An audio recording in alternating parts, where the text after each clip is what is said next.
મારા વિદ્યાનગર આણંદના વાલા respected educated customer મિત્રો, નમસ્કાર. મિત્રો, વાલા એટલા માટે નહીં કે તમે મને ધંધો આપો છો, પણ વાલા લાગવા પાછળ બે ત્રણ કારણો હોય. એમાં યા તો તમે મારા સંબંધી હો તો મને વાલા લાગો, તમે ધંધો આપો તો વાલા લાગો, અથવા તો તમારો વ્યવહાર, તમારા પ્રત્યે મને માન હોય તો તમે મને વાલા લાગો.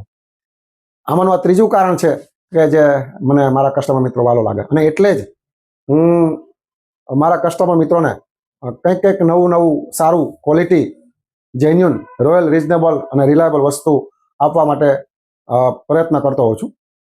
તમારા તરફથી જે મને સાથ અને સહકાર મળે છે એને લીધે મને એક ઉત્સાહ થાય છે અને એટલે જ દોડું છું.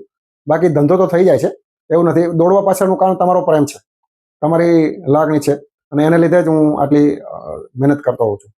મિત્રો, ધંધો તો બધા કરતા હોય અને ધંધો થઈ પણ જાય. મહેનત કરો તો, ધગસ હોય તો થઈ પણ જાય. પરંતુ આપણે ધંધો એવો કરવો છે કે લોકો યાદ કરે, આપણો દાખલો લે. કસ્ટમર મારી રાહ જોવા જોઈએ, મારે કસ્ટમરની રાહ ના જોવી પડે, એ ટાઈપનું કામ કરવું છે. ક્વોલિટી કામ કરવું છે, રોયલ, રિઝનેબલ ને રિલાયબલ. મિત્રો, આમ તો વિદ્યાનગર આણંદના કસ્ટમરથી આપણને પૂર્ણ સંતોષ છે અને મને મજા આવે છે ધંધો કરવાની. એક દુઃખ છે અને કમ્પ્લેન છે કસ્ટમરની. તો મિત્રો, લગભગ ઘણી વખત મેં કસ્ટમર મિત્રોને કહ્યું છે અને મેસેજ પણ કર્યા છે, મારા સ્ટેટસ પર પણ લગભગ દરરોજ મૂકું છું કે ભાઈ, પ્લાસ્ટિકની બેગનો ઉપયોગ બંધ કર્યો છે, કાપડની બેગ લઈને આવો. પણ 50, 60, 70% તો કસ્ટમરમાં સુધારો આવી ગયો છે, પણ 30% કસ્ટમર હજી પણ બેગ લઈને આવતા નથી. તો મિત્રો, ખાસ વિનંતી કે પ્લાસ્ટિક બેગ બંધ કરી છે તો કાપડની બેગ ઘરેથી લઈને આવો. અહીંથી હવે કાપડની બેગ આપવામાં આવશે નહીં. એટલા માટે એજ્યુકેટેડ અને રિસ્પેક્ટેડ કસ્ટમરને વિનંતી કે કામ એવું કરવું છે કે કંઈક સારું થાય. અને એટલે જ આ જો બેગો સ્પેશિયલ બનાવડાવી છે આપણે.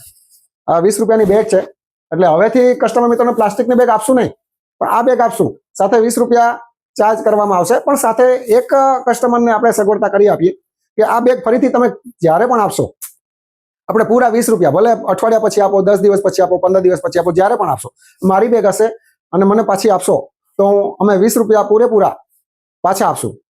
મેઇન વસ્તુ, આપણો આશય એવો છે કે પ્લાસ્ટિકની બેગ બંધ થાય, જબલા બંધ થાય અને લોકો કાપડની બેગ ઉપયોગ કરતા થાય. હવેથી આપણે પ્લાસ્ટિકની બેગ આપવાનું ટોટલી બંધ કર્યું છે.